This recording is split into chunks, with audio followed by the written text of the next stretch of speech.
Shalom. First and foremost, I want to give all praises, honor, and glory to Yahweh, Bahasham Yahushai, Bahasham Ruach HaKodesh. Double honors to the elders and the apostles of Great Millstone, and peace and blessings to the elect.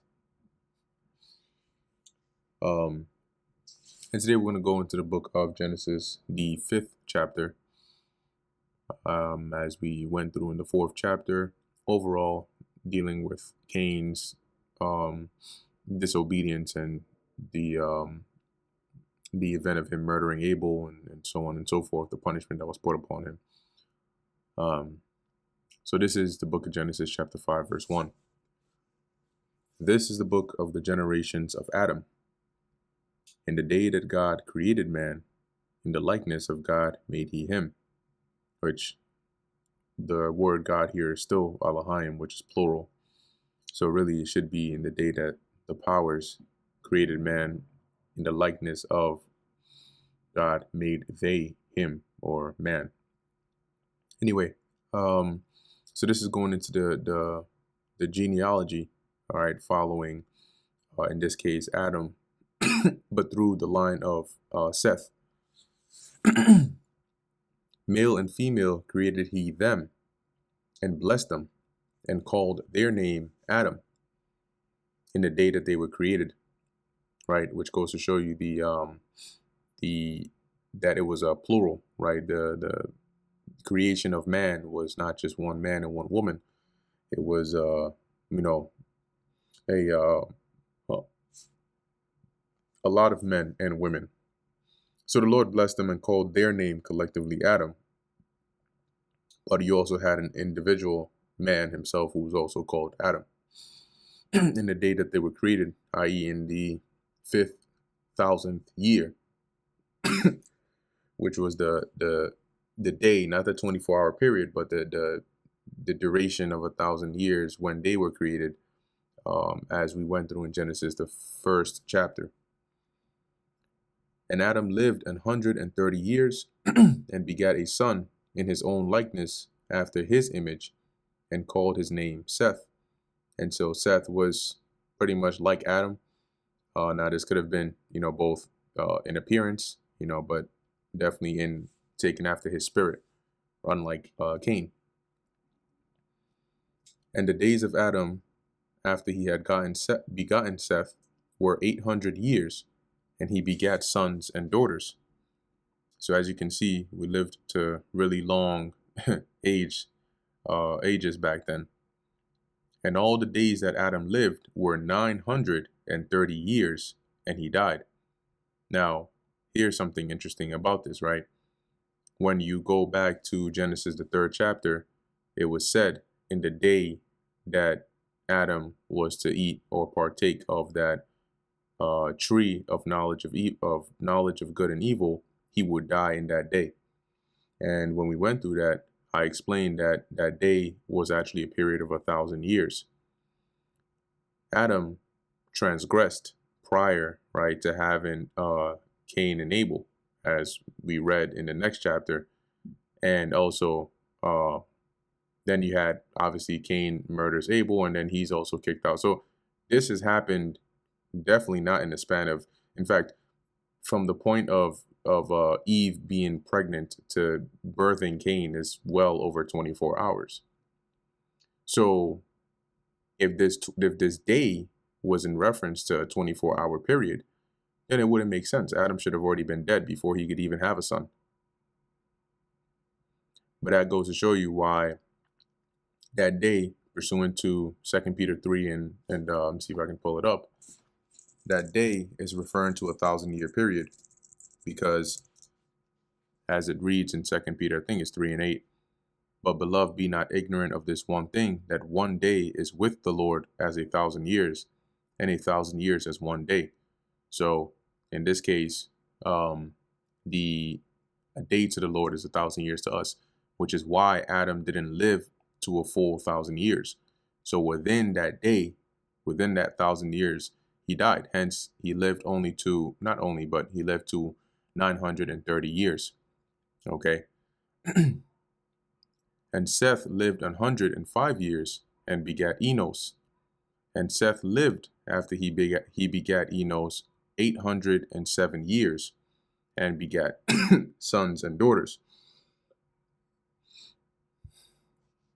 And all the days of Seth were 912 years, and he died. So this is now following the line, right? The generations here. This is the line of the sons of God, the righteous line. Okay, because you had the line that went through Cain, right, and Lamech and his sons, Methusael and Mehujael, and so on and so forth, Tubal Cain, and then you had this line through Seth, okay, which is where the righteous lineage travels through. Where we at? And Enos lived 90 years and begat Canaan. And Enos lived after he begat Canaan 815 years, and begat sons and daughters. And all the days of Enos were 905 years, and he died. And Canaan lived 70 years, and begat Mahalaleel. And Canaan lived after he begat Mahalaleel 840 years, and begat sons and daughters. And all the days of Canaan were 910 years, and he died. And Mahalaleel lived 65 years, and begat Jared. And Mahalaleel lived after he begat Jared 830 years, and begat sons and daughters. And all the days of Mahalaleel were 895 years, and he died. And Jared lived 162 years, and he begat Enoch. And Jared lived after he begat Enoch 800 years, and begat sons and daughters. And all the days of Jared were 962 years, and he died. So he lived pretty long too. And Enoch lived 65 years, and begat Methuselah. And Enoch walked with God after he begat Methuselah 300 years, and begat sons and daughters. Now, when it says here they walked with God, once again, they weren't taking a stroll in Central Park. Walking with God, when you go into that word walked, it actually goes into, what's that, halak, but a manner of life, figuratively, okay? So the way that they lived, or the way Enoch lived, was righteous in the eyes of the Lord. He followed the ways of the Lord, the proper way of the Lord. That's what it means by walking with God. As it says, and begat sons and daughters, and all the days of Enoch were 365 years. And Enoch walked with God, and he was not, for God took him. So what that means is that he didn't die, per se, all right, because God took him, i.e. to the spirit world.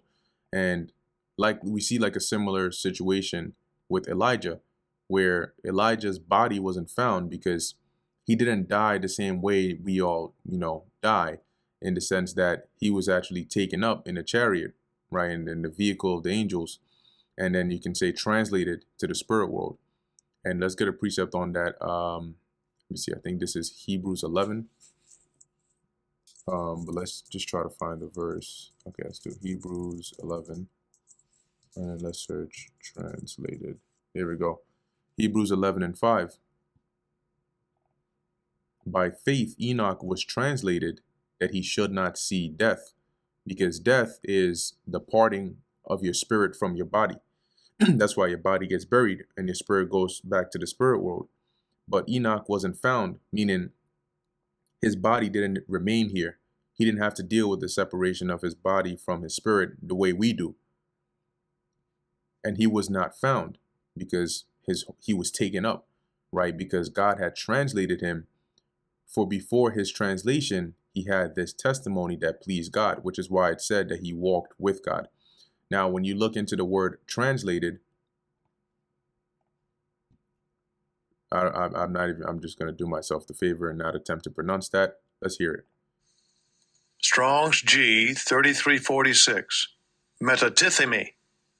Metatithemi. Okay.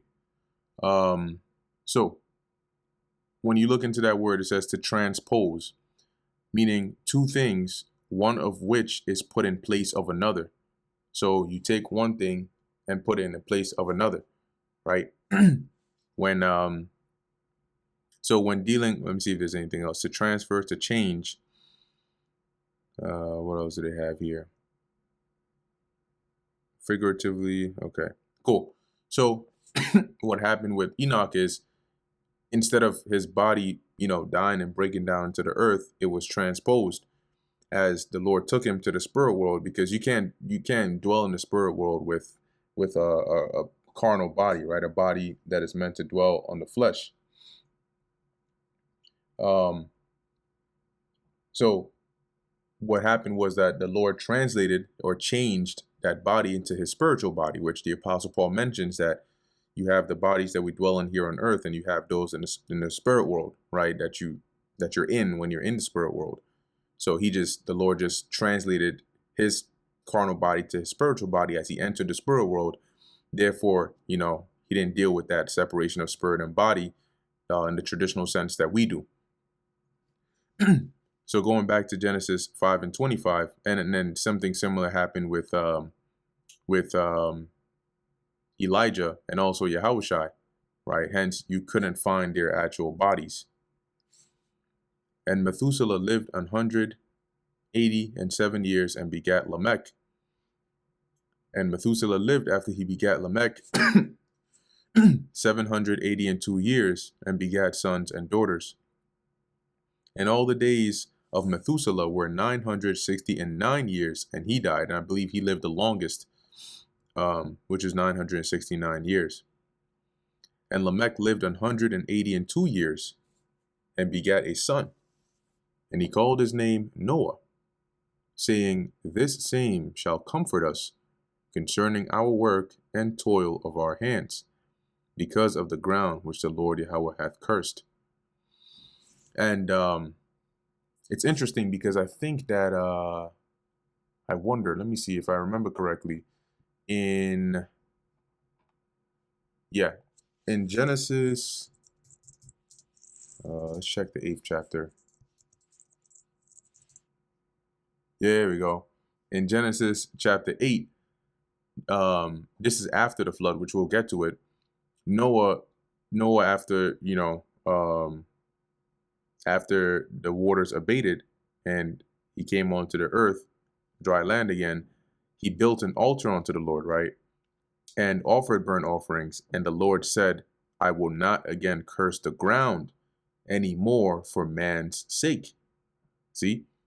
So it's spiritual that his father, Lamech, said this concerning Noah in calling him Noah, right? Because he said, this same Noah shall comfort us concerning our work and toil of our hands, because of the ground which the Lord hath cursed. Remember, going back to Adam's transgression.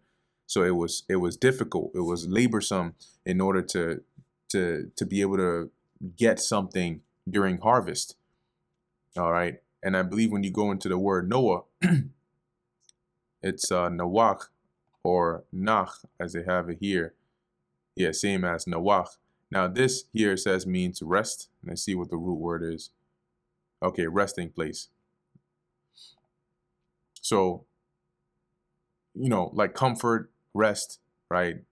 Similar. But that was like the nomen omen of Noah. And Lamech lived after he begat Noah 595 years and begat sons and daughters. And all the days of Lamech were 777 years, and he died. And Noah was 500 years old.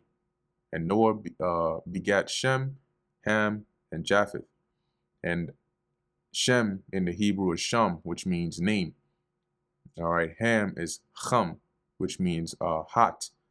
And Japheth is Yapah, or Yapath, actually, because Yapah is beautiful. Yapath is enlarged, or when you look in the blue letter, I think they might have updated it, but it's a synonym for enlarged or opened. Okay, but there you go. And that brings us to the end of the book of Genesis, the 5th chapter, dealing with the generations of Adam through the line of the sons of God. So I'm going to end it here. Lord willing, that was edifying to the elect. In closing, I want to give all praises, honor, and glory to Yahweh, Bahasham, Yahushai, Bahasham, Recha, Kodesh. And until next time, Shalom.